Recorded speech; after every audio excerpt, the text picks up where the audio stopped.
Do you have the courage to act outwardly on what you see inwardly? Or will you die a dreamer? Will you die on the verge and on the edge and in the land of coulda, woulda, and shoulda? The strong hen rules the roost. Do you have the courage? I'm going to drop something on you. It takes courage to be successful. It is far easier not to be successful. Misery will always have company. Success breeds contempt. If you don't want to make waves, be mediocre. Be normal and fit in. And if you're more concerned about people than you are God, then neutralize everything He put in you. Just fit in with everybody else. Dress like them, walk like them, act like them, eat like them, go where they go, think like they think, do what they do. And once you neutralize your uniqueness, you don't need courage. It takes courage to be different. It takes courage to go where you've never gone before. For some of you, it took courage to come to this conference. It takes courage to get you outside of the bar. It takes courage to be successful. It takes courage to win. People don't talk about people that don't win. If you win, they're going to talk about you. Do you have the courage to stand there though the storms keep raging and the people get to talking and you stand there and say, I've come too far to turn around? Touch your girlfriend and say, do you have the courage? I'm going to say something to you. It takes courage to be exceptional. It takes courage to be wise. It takes courage to be rich. It takes courage to be educated. It takes courage to be knowledgeable. Because the moment you do, but you don't talk like you forgot where you came from. Look at you talking. It takes courage. And I'm just wondering, in this weak, watered down, mediocre society that we live in today, in this reality TV world we live in today, I'm wondering if there's anybody left that's got the courage to say, after all I've been through, and all my ancestors have been through, and all my parents have been through, I didn't come through all of that just to fit in with normalcy. I have the courage to go after my dream.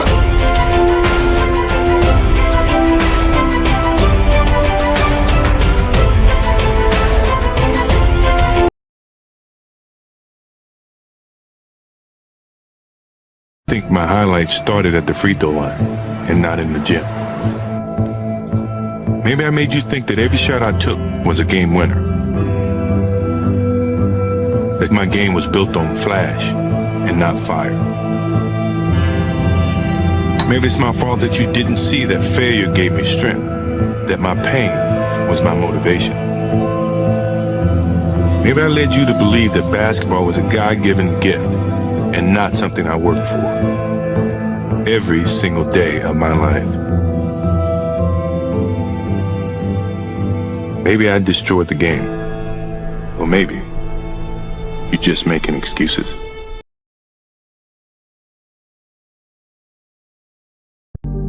Life is not always easy. In fact, some of you today, you're here and you're going through the toughest season of your life.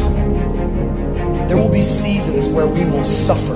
There will be seasons of real pain. And the question is, how will you respond in those moments? What do you do when your battle chooses you? What do you do when something shows up on your doorstep that you did not directly cause, choose, or definitely anticipate? Just because you feel afraid doesn't mean you have to be afraid. Just because you feel discouraged doesn't mean you have to be discouraged. Just because you have fear doesn't mean fear has to have you. Never give up. never give in, because skill can't get you past certain things. Quickness, agility can't get you. You gotta have mental toughness. Pain ain't permanent. Your pain ain't permanent. You can get through this. You bigger than your pain. You better than that. I say to people, you got to participate in your own rescue. You've got to retool yourself.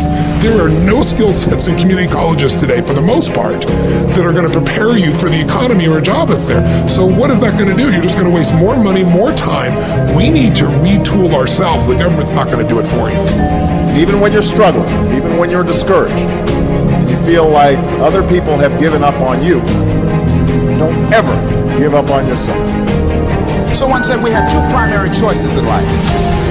We can either accept conditions as they exist, or we can take the responsibility to change them. See, a lot of people want to exempt themselves from taking responsibility. All they want to do is talk about the problem. Every time you see them, they'll tell you their story over and over and over and over again. You're gonna work through this. You're gonna get up, you're gonna get dressed, you're gonna get out, and you're gonna do what you've been called to do. You're gonna be what you called to be, and you're gonna prove to everybody that tried to break you, everybody that tried to stop you, everybody that tried to kill your dream, you're gonna prove all of them wrong. Just keep coming back. You got nothing left to give, just show back up. Half of life, man, is just showing up.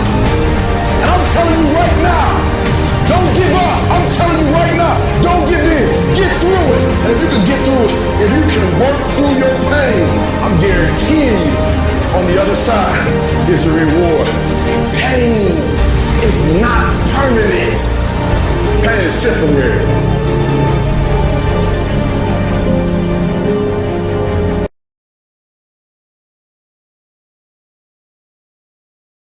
Success means being happy, not how much money you have. This is one big game of happiness, but are you patient enough? And are you secure and have enough self-esteem to go through the process of eating the fucking dirt to get to a place of happiness? Success, my friends, needs to stop being talked about how much money you have.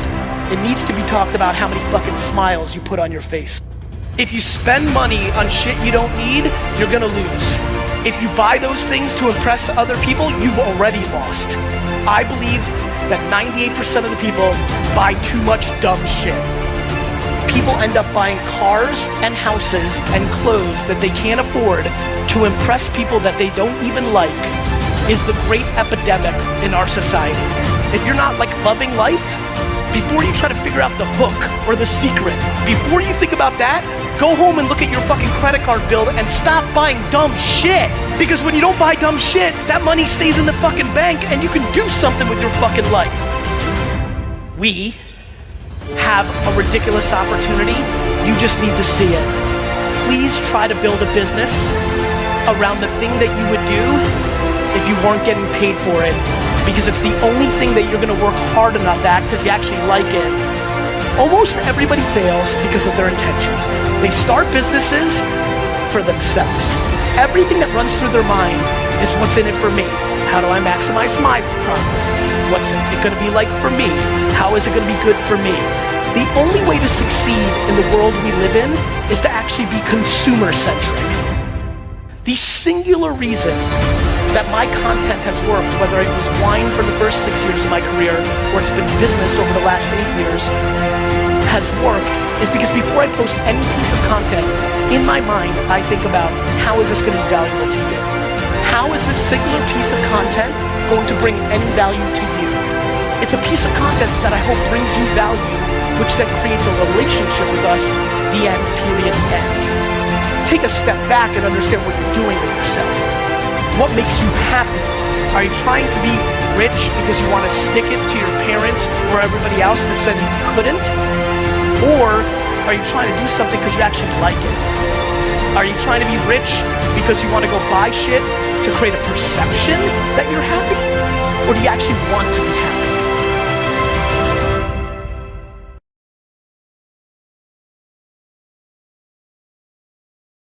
Who are you going to be?